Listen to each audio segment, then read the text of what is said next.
akaba yaturirimbiye neza rwose na swaga nyinshi cyane uvaga neza birimo abikora neza cyane uwo nguwo akaba yitwa usibe kuba yitwa ahubwo yagize n'amanota menshi kuzamuka kuko twakosoreye ku manota kugeza kuri 70 uyu nguyu yagize amanota 68 abandi baje munsi yayo akaba yitwa Viateur yarindi imyumbe yitwa ngo baravuga remba niyo bita Kigali yabaye uwa mbere uyu munsi Neo G ngo niyo G ngira ngo niwe uyu munsi wegukanye amafaranga 10,000 akaba yegukanye n'isabune nziza cyane yafuraha kugira ngo abashe kuba yagenda nawe yoge ku sabune nziza ahumure ku mubiri we afurisha imyenda ise neza ndetse n'ibindi bikorwa bigiye bitandukanye yo B Neo G niyo mana niyo nzima niyo mana niyo mugabo Viateur niyo mugabo Viateur rwa ati wahise urikata niyo G ndikata kabisa ndimburizamo bajini Alright, ngira ngo n'ubutsinze rero niwe wegukanye uyu munsi ibihumbi amafaranga 10,000 ndetse n'isabune nziza cyane ya Furaha. Reka turamuhemba mu kanya gato cyane ariko reka mbaze mpereza umwanya PD wacu abaja agire icyo abagezaho ndetse nawe wa kabiri nawe turamuhemba n'uwundi azagaruka. Abandi bose bafite amahirwe yo kuzongera kugaruka hano kuri Flash TV.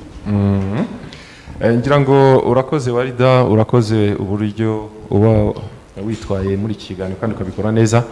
Gushimire cyane ndetse nshimire na Ramazani ndetse na Manibu abakemura mpaka baba bakoze akazi katoroshye cyane cyane ko burya iyo abantu baje hanga hari benshi kuririmba bafite impano zitandukanye twakunze kubivuga inshuro nyinshi. Flash FM, Flash TV ifatanyije n'umuterankunga mushyashya isabune ya Furaha.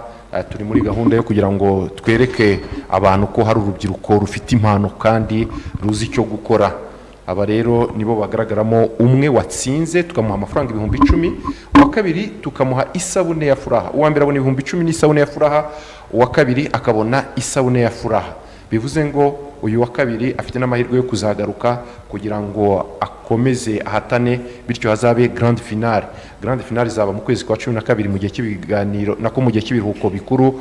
Icyo gihe nibwo abagiye muri amarushanwa mu buryo butandukanye bazashobora kurushanwa.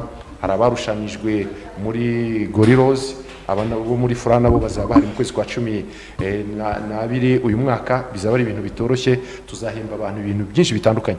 Hagati aho rero Viateur wowe utsinze ubyakiriye gute muri make? Ewana kabisa nge ndumva ibyishimo birandenze, nge ndumva umudi nakwigurukira mu kirere nk'akanyoni cyangwa se nk'inyoni cyangwa se intashya mbwe. Byose numva birandenze ndishimye. Urakoze cyane. Reka tubashimire dushimira ababyeyi cyane cyane baha umwanya abana babo urubyiruko rukaza kwitabira ibikorwa by'aya marushanwa. Ibikorwa twavuga ko bikomeye cyane. Icyo usabwa no gutelefona kuva kwa mbere kujya kwa gatanu mu kiganiro The Breeds. Warida abari kumwe na MC Buryohe ndetse na Bianca noneho ukaririmba neza. Icyo gihe ukaba ufite amahirwe yo kuza kuhiganwa kwa gatandatu muri aya masaha kuva saa 7 kugeza isaa 8. Tubashimire cyane rero, ngira ngo uwa mbere ari we Viateur 10,000 byawe ngibi. Warida mumpere murakoze kandi Imana na Furaha. Wabaye wa kabiri nawe mumpere ni wowe Dieudonné nawe isabune ya Furaha. Bivuze ko Dieudonné ufite amahirwe kuzagaruka ubutaha udahamagaye. Reka rero tubashimire tugende tugana ku musozo. Warida ariko yareba neza nimba yuzuye. Urakoze cyane PD, reka tugaruke mu kanya gato cyane tunasoza.